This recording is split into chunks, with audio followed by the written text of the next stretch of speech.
ঢাকা থেকে লোকসান গুণে ঝিনাইদহে ফিরেছেন অনেক প্রান্তিক খামারি। মন মতো দাম পাননি কোরবানির হাটে, আবার অনেকের গরু বিক্রিও হয়নি। ভাঙা মন নিয়ে বাড়ি ফিরে তাদের অনেকে পড়েছেন নতুন বিপদে। অনেক গরুই আক্রান্ত হচ্ছে খুরা রোগ ও মুখে ঘায়ের মতো বিভিন্ন সংক্রামক রোগে। আম্বিয়া খাতুন লাকি একজন নারী উদ্যোক্তা। কোরবানির ঈদে ৩৪টি গরু প্রস্তুত করে নিয়ে গিয়েছিলেন ঢাকার একটি হাটে, কিন্তু ক্রেতার অভাবে কাঙ্ক্ষিত দাম পাননি। উল্টো ৪ লাখ টাকা লোকসান দিয়ে ২২টি গরু বিক্রি করতে বাধ্য হন।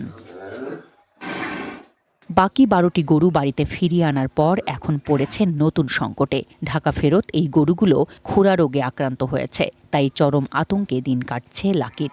প্রতিটা গাড়িতেই আমার প্রায় ৩৫,০০০ টাকা করে লেগেছে নিয়ে যেতে। আমার ৪ গাড়ি গরু গেছে, ৩৫,০০০ টাকা করে, 10টা লিভার গিয়েছে। যে গরু ফেরত এসেছে এই গরু নিয়ে তো অনেক টেনশনে আছি, কেননা যে এই গরুর অনেক ধরনের খুরা রোগ হবে, তারপরে লাম্পিস হবে।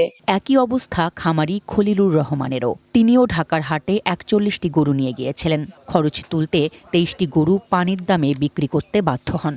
বাকি ১৮টি গরু বাড়িতে আনার পরই খুরা রোগে আক্রান্ত হয়েছে। গরুগুলো আমাদের যে রোগে আক্রান্ত হয়ে গেছে, এখন মুখে ঘা, পায়ে হচ্ছে খুরা রোগ যাকে বলে।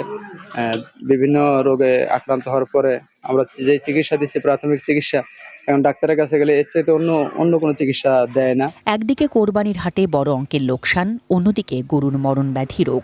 এই দুই সংকটে দিশেহারা ঝিনাইদহের ৬টি উপজেলার শত শত প্রান্তিক খামারি। অধিকাংশ করে এফএমডিতে আক্রান্ত হয়। এফএমডির নির্দিষ্ট কোনো চিকিৎসা হয় না অ্যান্টিবায়োটিকের দ্বারা। ওদের পরিষ্কার পরিচ্ছন্নের মাধ্যমে অ্যান্টিসেপ্টিক দিয়ে প্রতিরোধক করার সুযোগ হয়। নির্মাণে নাম্বার 1 শাহ সিমেন্ট। হাটে লম্বা সময় দাঁড়িয়ে থাকা, দূরপাল্লার যাতায়াতের ধকলে খুরা রোগ হচ্ছে গরুর, জানিয়েছে প্রাণী সম্পদ বিভাগ। বড় একটা স্ট্রেস পড়ে ট্রান্সপোর্টের জন্য। এর ফলে এই গবাদি পশুগুলো অনেক সময় আসার পরে বিভিন্ন রকম রোগে আক্রান্ত হয়। তার ভিতরে খুরা রোগের বেশি প্রাদুর্ভাব দেখা দেয়, সাথে সাথে নিউমোনিয়া এবং অন্যান্য ডিজিজও আসতে পারে। তো জনসাধারণ যারা ফেরত নিয়ে আসছে তারা আমাদের সাথে যোগাযোগ করলে আমাদের উপজেলা অফিসার অথবা আমাদের ভেটেরিনারি সার্জন এবং আমাদের মাঠকর্মী যারা আছে তাদের মাধ্যমে তাদেরকে চিকিৎসা দেওয়া হচ্ছে। জেলা প্রাণী সম্পদ দপ্তরের তথ্য মতে ঝিনাইদহে এবছর 2,52,397টি কোরবানির পশু প্রস্তুত করা হয়েছিল, যেখানে স্থানীয় চাহিদা ছিল 1,95,420টি। One national desk.